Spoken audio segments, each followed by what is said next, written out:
行政院长杜英泰接受外国媒体访问，讲台湾政府对新的核能技术态度正开放。外界都批评这代表非核家园的政策要改变。有学者认为，小型模组化反应炉 SMR 会当符合安全需求。不过，环保团体认为讲，若要用核能，就要和人民讨论。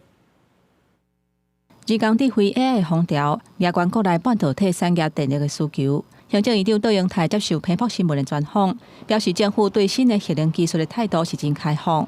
去互外界认为是对核能政策的看法有改变。如果有这个新的技术，难道台湾要置外于新的技术之外吗？这都不是在这里空口说白话的。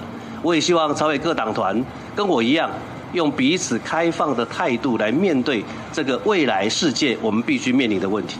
杜英泰强调讲，只要符合前提，无核安的疑虑，无核废料处理的问题，台湾社会嘛有共识，政府采取开放的态度。学者指出，小型模组化的反应炉 SMR 功率小、体积嘛小，起造真紧，而且本质安全，真符合杜英泰讲的高安全性新核能技术的要求。即使发生丧失冷却水的事故的时候，它不需要水。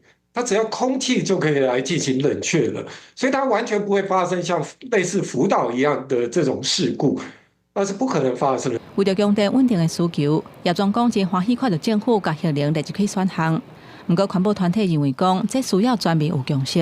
台湾民众对一般的能源的知识甲资讯都无啥充分，即马讲爱开这个新的核能技术入来台湾。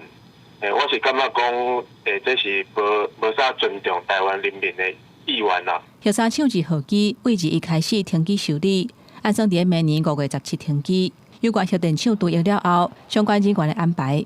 杜英泰回应讲，后续还有除役了后，核后端爱处理的工课。未来若有新的技术，台电的人员要是头一批的人选。记者综合报道。